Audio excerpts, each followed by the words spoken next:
రోజులుగా చూసుకుంటే మన ప్రొడ్యూసర్ కౌన్సిల్‌లో గానియండి, డిస్ట్రిబ్యూటర్ కౌన్సిల్‌లో గానివ్వండి, అంటే వీళ్ళకి ఏదో ఈగో ఇష్యూల వల్ల గొడవలు జరగడం చూస్తున్నాం మనము. కానీ అంటే ఒక మెగా ఫ్యామిలీ సినిమాలొచ్చినప్పుడు మాత్రమే ఇలాంటి ఇష్యూస్ బయటికి తీస్తున్నారు గానివ్వండి, లేకపోతే అది కామన్‌గా జరుగుతుందా? లేకపోతే అనూహ్యంగానే తెర మీదకొస్తున్నాయా? దీని గురించి మాట్లాడడానికి మనతో నటికుమార్ గారున్నారు. ఆయనతో మాట్లాడదాం. సార్ ఇప్పుడు గత 2 రోజులుగా చూసుకుంటే 'శిరీష్' గారు కానివ్వండి, లేకపోతే 'మైత్రి మూవీస్' వాళ్ళు కానివ్వండి, మన వంశీ గారు కానివ్వండి, ఇప్పుడు ఒకళ్ళ మీద ఒకళ్ళు నిందలేసుకుంటున్నారులే కానివ్వండి, ఇప్పుడు ఎలాగైనా సరే పెద్ద సినిమాని ఆపాలి.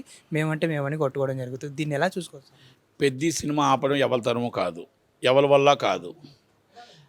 హనుమంతుడి దగ్గర వానర సైన్యం ఉంటుంది కదా, అలా వానర సైన్యం మొత్తం చుట్టేస్తుంది ప్రపంచం అంతా. కనుక పెద్ద సినిమా అనేది బిగ్గెస్ట్ హిట్. అండ్ టుడే చెప్తున్నాను, మళ్ళీ రాసుకోండి, సూపర్ డూపర్ హిట్. ఇవన్నీ దిష్టి ఉంది. ఆ దిష్టి పోవటానికి ఇలాంటి ప్రెస్ మీట్లు అన్నీ వస్తుంటాయి. కొన్ని ఉంటాయి. ఇప్పుడు మంచి జరుగుతున్నప్పుడు అంటే చెడు జరుగుతూ ఉంటుంది, మంచి జరిగినప్పుడు ఎప్పుడు కూడా చెడు జరుగుతుంది ఒకటి. అలాంటివి అన్నీ కూడా దిష్టి లాంటివి. కనుక దీన్ని పెద్దగా పట్టించుకోవాల్సిన అవసరం లేదు. అసలు యాక్చువల్గా పెద్దకి సంబంధం లేకుండా ఈ ఇష్యూ రావడం అనేది దురదృష్టకరం అది. ఎందుకంటే శిరీష్ గారు అలా మాట్లాడకూడదు. శిరీష్ గారు జియో పెంచినా మేము రేట్లు పెంచడం అనేది మాట్లాడకూడదు. ఓకే, వాళ్ళ బాధ వాళ్ళకు ఉంది, నేను తప్పని చెప్పట్లేదు. ఎగ్జిబిటర్ల బాధ అతీతం, ఒప్పుకుంటా. కానీ మీరు ఇన్ని రోజులు ఏమయ్యారు?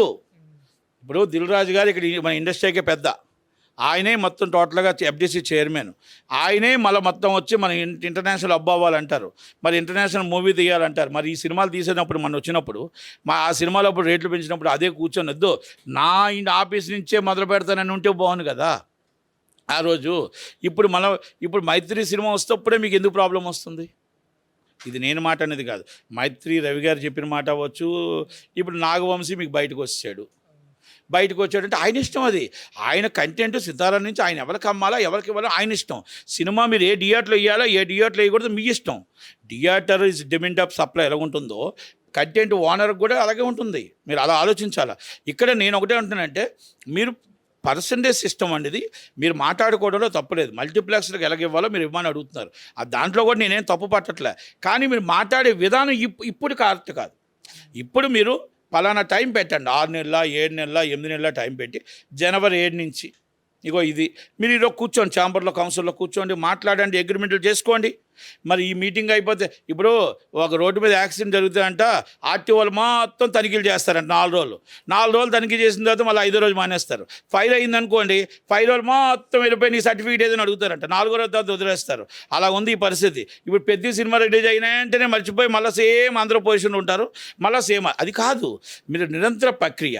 మీరు దాంట్లో కూర్చోండి, మాట్లాడండి.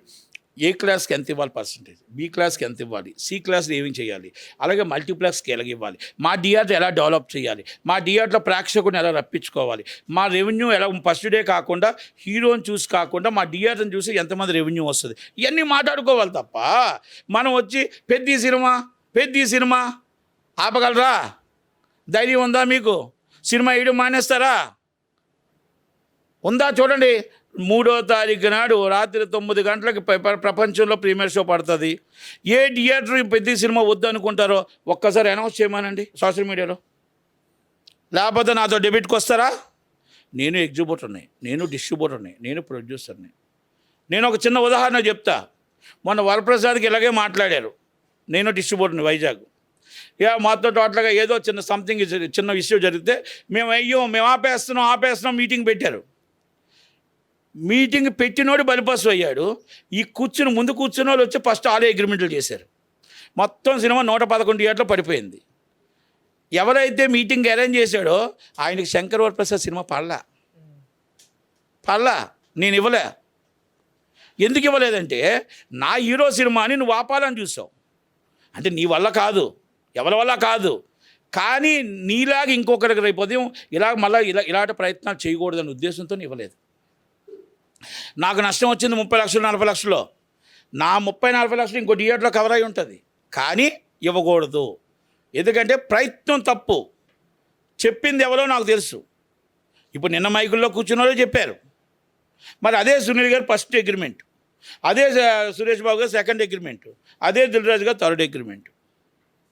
అంటే సినిమాని ఆపాలి అని ఎవరు అనుకోరు. వాళ్ళ ఇష్యూలను తీసుకురావడం తప్పులేదు. అది ఇష్యూ కాదు, ఆ రోజు అది వేరే ఇష్యూలు అండి. ఆ ఇష్యూల మీద ఈ ఇష్యూలు కూడా తీసుకురావడం తప్పలేదు, కానీ తీసుకొచ్చే విధానం వేరు, ఛాంబర్లో మాట్లాడుకోవడం వేరు. మీరు ప్రెస్ మీట్లు పెట్టి ఈ విధంగా చేయకూడదు అని నేను అంటున్నాను. నేను అంతే. ఇంకా ఎగ్జిబ్యూటర్కి మీరు పర్సంటేజ్ ఎంత ఇవ్వాలి, లేకపోతే ఇవ్వాలి, మీరు ప్రీమియర్ షో వేస్తున్నారు, వాళ్ళకి మల్టీప్లెక్స్కి అంత ఇస్తున్నారు, మాకు ఇవ్వట్లేదు, 10,000 5,000 ఇస్తున్నారు. ఇది డిస్ట్రిబ్యూటర్ తప్పు కూడా ఉంది. నువ్వు డిస్ట్రిబ్యూటర్ నీకు ఎగ్జిబ్యూటర్ని చంపేస్తున్నాడు, ఎగ్జిబ్యూటర్ని చంపేసి ఒక బానిస్ చేసేస్తున్నాడు, భయభ్రాంతులు చేసేస్తున్నాడు. అది వద్దు, తప్పది. ఎగ్జిబ్యూటర్ బతకాలి, డిస్ట్రిబ్యూటర్ బతకాలి, ప్రొడ్యూసర్ బతకాలి. కనుక అందుకనే మీరు 1000 రూపాయలు టికెట్ అమ్ముతున్నాడు, 10 లక్షలు మీకు కలెక్షన్ వస్తున్నప్పుడు ఆయనకి మీరు ఏమి ఇవ్వాలి ఇవ్వండి, ఏ పర్సంటేజ్ ఇవ్వాలి ఇవ్వండి. అలాగే మీరు రేటు పెంచారు, రేటు పెంచినప్పుడు ఏమి ఇవ్వాలి ఇవ్వండి. ఆ ఎగ్జిబ్యూటర్ని కూడా కాపాడండి, ఎగ్జిబ్యూటర్ నిలబడండి, ఎగ్జిబ్యూటర్ సింగిల్ నిర్మాత వ్యవస్థ నిలబెట్టండి.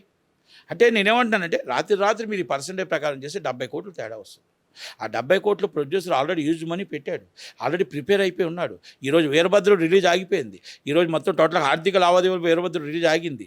మనం అవన్నీ మన కళ్ళుతో కనబడుతున్నప్పుడు మన హీరో సినిమా మనం 3 వారాలు 4 వారాలు రెంట్ వస్తుంది, 5 మనకు ఆల్రెడీ వరప్రసాద్ దాని తర్వాత రెంట్లు లేవు, అసలు కష్టాల్లో ఉన్నాము. మన సినిమాని మనం చక్కగా హ్యాపీగా బాగుండాలి, సూపర్ హిట్ అవ్వాలి, రామ్ చరణ్ ఇంకా పెద్ద హిట్లు అవ్వాలని కోరుకుందాము. ఆ ఫ్యామిలీ 10 సినిమాలు తీస్తే ఆ ఫ్యామిలీ నుంచి మాకు హిట్లు రావాలని కోరుకుందాము. ఆ ఫ్యామిలీ మంచి ఫ్యామిలీ, 10 మందికి ఉపయోగపడే ఫ్యామిలీ సినిమాలు వస్తే బాగున్నాయని కోరుకుందాము. అంతే తప్ప మనం ఆ సినిమాని మేము వెయ్యం, లేకపోతే జిఎస్టీ మేము ఇది కట్టం అది కట్టం అంటే చాలామంది చెప్తున్నారు. మేము సినిమాని వెయ్యమని చెప్పలేదు, కానీ మేము రేటు పెంచాం. మేము సినిమా వేయమని చెప్పట్లేదు, మేము వ్యతిరేకం కాదు, కానీ మేము థియేటర్లు ఇవ్వం. ఇండైరెక్ట్గా ఏ రాయితో కొట్టుకుంటే పళ్ళు ఏముందండి, ఇండైరెక్ట్గా మీరు పెద్ద సినిమా ఇవ్వనని అంటున్నారు కదా, ఇండైరెక్ట్గా పర్సెంటేజ్ లేకపోతే మేము థియేటర్ వేయము, పెద్ది వచ్చే సినిమా అదే కదా.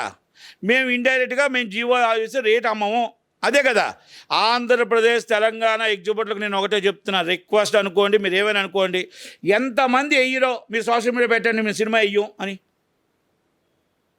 నేను ఎందుకు అడుగుతున్నానంటే ఎగ్జిబ్యూటర్ మనకి ఎంత అవసరమో కంటెంట్ కూడా అంతే అవసరం.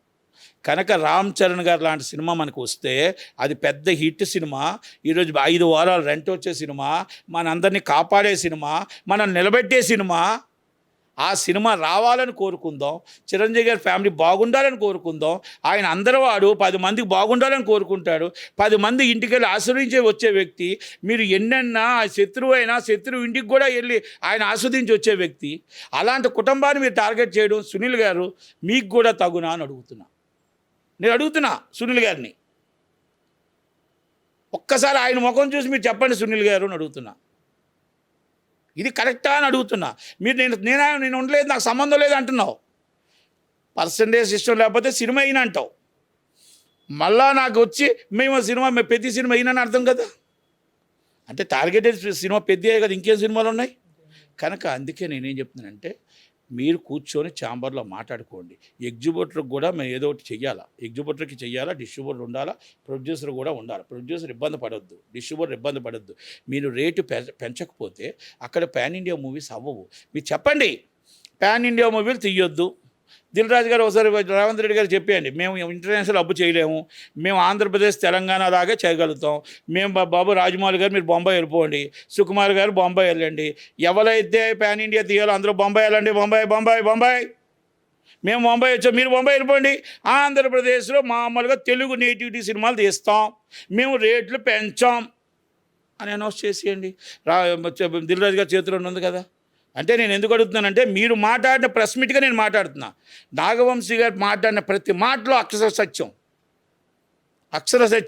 మీరు టార్గెట్ అనేది మైత్రిని చేశారు, అది తప్పది. మైత్రి లాంటి ఆఫీసులు ఇంకా రావాలని కోరుకుందాం. తెలంగాణలో 100 ఆఫీసులు ఉండేవి, మీరు 2 ఆఫీసులు ఉన్నాయి కాదు, ఇంకా 100 ఆఫీసులు రావాలని కోరుకుందాం. 10 మంది మన పోటీతత్వం రావాలని కోరుకుందాం. మైత్రి బాగుండాలని కోరుకుందాం. మీరు దిల్ రాజు బాగుండాలని కోరుకుందాం. మీరు సునీల్ బాగుండాలని కోరుకుందాం. ఇంకా 10 ఆఫీసులు రావాలని కోరుకుందాం. అన్నపూర్ణ స్టూడియో వచ్చింది, ఇంకా ఆఫీసులు రావాలని కోరుకుందాం. ఆఫీసులు మూసేయాలని ప్రయత్నం చేయకండి, ఆఫీసులను ఇబ్బంది పెట్టాలని ప్రయత్నం చేయకండి. మీ ఈగోల వల్ల మా హీరో సినిమాల్ని మీరు ఇబ్బంది పెడుతున్నారు, మాకు అర్థమైంది. మీ ఈగోల వల్ల, 2 కంపెనీల ఈగోల వల్ల మమ్మల్ని ఇబ్బంది పెడుతున్నారు. ఇదే మైత్రి చేయకుండా ఇదే దిల్ రాజు గారు చేస్తే ఈ గొడవలు వస్తాయా? ఇదే ప్రెస్ మీట్లు పెడతారా? ఇదే మాటలు పెడతారా? పెట్టరు కదా. మైత్రి సినిమా హరిహర వీరమలు చేసింది కాబట్టి ప్రాబ్లం వచ్చింది, వీరి ప్రాబ్లం వచ్చింది, ఈ సినిమాకు ప్రాబ్లం వచ్చింది. కొంతమంది తెర వెనక నాటకాలు ఆడుతూ ఉంటారు, కొంతమంది ఆడుతూ ఉంటారులేండి.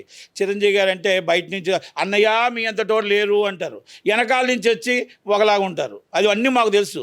బయట ఎలాగుంటారో ఆయన దగ్గరికి వెళ్ళి కాలు కాడి పడిపోతారు, లోనకు వచ్చి మళ్ళీ బయటకు వచ్చి ఏం మాట్లాడతారో కూడా మాకు తెలుసు. చిరంజీవి గారికి కూడా తెలుసు. కానీ ఆయన ఏంటంటే అందరూ వాడిని అందరూ మనవాళ్ళు మన మనుషులు అనుకుంటాడు. కాబట్టే ఆయన మెగా ఫ్యామిలీ ఎప్పుడు కూడా మనవాళ్ళు, మన సినిమా ఇండస్ట్రీ మనం బాగుండాలని కోరుకుంటారు. పవన్ కళ్యాణ్ గారు కూడా ఎప్పుడు అంటారు, ఎవరు సినిమా ఇండస్ట్రీ కోసం మాట్లాడకండి, సినిమా ఇండస్ట్రీని మీరు ఏం తిట్టకండి, మాట్లాడకండి అంటారు. ఆయన సంస్కారం అది, చిరంజీవి గారి సంస్కారం అది. బాధ అనిపిస్తూ ఉంటుంది మాకు. వీరిద్దరూ చూసిన ఇంటర్వ్యూస్ చూసి మాకు బాధ అనిపించి నేను మాట్లాడుతున్నాను అంతే తప్ప, లేకపోతే నేను మాట్లాడను. మీరు ఎందుకు టార్గెట్ చేస్తారు? మీరు మళ్ళీ ఆయన దగ్గరికి వెళ్తారు, మళ్ళీ ఆయనే టార్గెట్ చేస్తారు. ఇది ఎంత దాకా కరెక్టు? ఒక్కసారి ప్రతి ఒక్కరికి అర్థమవుతుంది ఇది. ఆయన ఎవలూసు తేడు, ఎవరి జోలికి వెళ్ళడు, 10 మందికి అవసరమైతే ఉపయోగపడతాడు. మీరు ఈ అర్ధరాత్రిప్పుడు ఫోన్ చేస్తే అన్నా హెల్త్ ప్రాబ్లం ఉందంటే చెక్ ఇచ్చేవాళ్ళు ఎవరంటే చిరంజీవి గారే. అన్నా హెల్త్ ప్రాబ్లం ఉందంటే ఫస్ట్ ఆపదలో ఆదుకునేది ఎవరంటే రామ్ చరణ్ గారే. అన్నా ఆపదలో ప్రాబ్లం ఉందన్న అపోలో హాస్పిటల్లో అంటే ఫస్ట్ వెళ్ళేది ఉపాసన గారే. ఎవరైనా ఇక్కడ ఇండస్ట్రీలో చేస్తున్నారా నాకు చెప్పమానండి, ఎవరైనా ఫోన్ ఎత్తుతారా నాకు చెప్పమానండి. కష్టం అంటే ఆదుకునేది మెగా ఫ్యామిలీ. మరి అలాంటప్పుడు వాళ్ళు బాగుంటే, వాళ్ళ సినిమాలు బాగుంటే ప్రజలకు 10 మంది 10 రూపాయలు పెడతారు కదా, వాళ్ళు బాగుండాలని కోరుకుందాం. మనకు అన్నం పెడుతున్నప్పుడు అలాంటి వాళ్ళు బాగుండాలని కోరుకుందాం. ఎందుకు ఇది? చాలామంది అంటారు నేను ఏదో పొగుడుతున్నానని. నేను పొగడాల్సిన అవసరం లేదు. ఇది జరిగిన సత్యం చెప్పాను, ఇది నిజం చెప్పాను. నేను అబద్ధాలు చెప్పలే, నేనేం క్రియేట్ చేయలే. నాకు అబద్ధాలు చెప్పాల్సిన అవసరం లేదు. నేను చిరంజీవి గారితో సినిమా తీయను, నేను చిరంజీవి గారితో నేను కూర్చొని ఫోటో దిగను. నాకేం అవసరం లేదు. చిరంజీవి గారి అభిమానం ఉంది. ఆ ఫ్యామిలీతో నాకు ఎప్పుడు అభిమానం ఉంటుంది. ఎప్పుడు ఉన్నంతవరకు, నేను బతుకున్నంత వరకు అభిమానంతోనే ఉంటాను. సునీల్ గారు నాగవంశీ గారిని బాడీ షేమింగ్ చేయడం ఎలా చూసుకోవాలి? సునీల్ గారు మాట్లాడినా, నాగవంశీ గారు మాట్లాడిన మాటల్లో నిజం ఉంది. మీరు థియేటర్లో మల్టీప్లెక్స్లో కడుతూ నిజమైన శత్రువు ఎవరు అంటే సునీల్ గారు, మీరే సింగిల్ స్క్రీన్ శత్రువు అయ్యి ఆయన ఆ మాటలు మాట్లాడితే మీరేమంటారు? ఆయన్ని బాడీ సేవింగ్ చేస్తున్నారు, తప్పు కదా? వ్యక్తిగతంగా మాట్లాడడం తప్పు కదా? మిమ్మల్ని అలా మాట్లాడితే బాధ అనిపించదా సునీల్జీ? కరెక్ట్ కాదు కదా? మీరు సింగిల్ స్క్రీన్ కాడ మల్టీప్లెక్స్ పెట్టి సింగిల్ స్క్రీన్ని చంపింది మీరు కాదా? మీరు 33 అన్నారు, 100 మీ గ్రూపులో 100 థియేటర్లు మొత్తం టోటల్గా మీరు చూడట్లేదా? ఓకే, మీ సొంత థియేటర్లా లేకపోతే ఇంకొకరువా? మీ గ్రూప్ అయితే చూస్తున్నారు కదా, మీ థియేటర్లు మీరే చూస్తున్నారు కదా. మళ్ళీ లిస్ట్ ఎందుకు మాట్లాడతారు? నాకు 33 ఉన్నాయి, నాకు 10 థియేటర్లు ఉన్నాయి, అసలు లేవు అని మాట్లాడడం తప్పు. సింగిల్ స్క్రీన్లకి మీరు మల్టీప్లెక్స్లో కడుతూ ప్రధాన శత్రువు మీరే అయ్యారు. కనుక ఇక్కడ నేను అదే అంటున్నా, మీకే శత్రువులు పెట్టుకొని మీరు వచ్చి నాగవంశీ గారినో మీరు మైత్రి రవి గారిని అంటే ఎలాగండి? తప్పు. రెండోది, అలా వ్యక్తిగతంగా మాట్లాడకూడదు. వ్యక్తిగతంగా ఆయన మాట్లాడినా మీరు మాట్లాడినా ఎవరు మాట్లాడినా తప్పే. ఇష్యూ బేస్డ్ మాట్లాడదాం. మనకేం కావాలి? ఇప్పుడు మన సినిమా ఇండస్ట్రీ కష్టాలు ఉంది, ఆ సినిమా ఇండస్ట్రీ కష్టాలను మాట్లాడుకుందాం తప్ప వ్యక్తిగతంగా మాట్లాడకూడదు అనేది నా ఉద్దేశం. నా ఫ్రెండే, నాకు సునీలు నా ఫ్రెండే, నాగవంశీ నా ఫ్రెండే. కాకపోతే ఏంటంటే మన అందరూ ఉదయం లేస్తే ముఖముఖాలు చూసుకునే వాళ్ళని, వ్యక్తిగతంగా మాట్లాడకూడదు. Please request. Thank you. Hit TV app, ఇందులో short news, live news, entertainment shows, movies, digital magazines తో పాటు మీ జిల్లా వార్తలను కూడా ఫ్రీగా చూడొచ్చు. ఇంకెందుకు ఆలస్యం? వెంటనే హిట్ టీవీ యాప్ ని డౌన్లోడ్ చేసుకుని ఫ్రీగా ఎంటర్టైన్మెంట్ పొందండి. Hit TV app. Hit TV app. Please download hit TV app. Hit TV app ని ఫ్రీగా డౌన్లోడ్ చేసుకొని ఎంజాయ్ చేయండి. మీకు నచ్చిన ఎంటర్టైన్మెంట్ కోసం హిట్ టీవీ యాప్ ని ఫ్రీగా డౌన్లోడ్ చేసుకుని ఎంజాయ్ చేయండి. హిట్ టీవీ యాప్ ని డౌన్లోడ్ చేసుకుని ఆస్వాదించండి, ఆశీర్వదించండి. ఇంతమంది సెలబ్రిటీలు హిట్ టీవీ యాప్ ని డౌన్లోడ్ చేసుకోండి అని చెప్తున్నారంటే ఎంత మంచి యాప్ ఆలోచించండి. అమెరికాలో చదవాలనుకునే వాళ్ళకి విశ్వసనీయమైన పేరు మన శౌర్య కన్సల్టెన్సీ. UK లో 1 year masters, 2 years work permit up to 5 years visa. Contact Saurya Consultancy. Contact 89851 89851.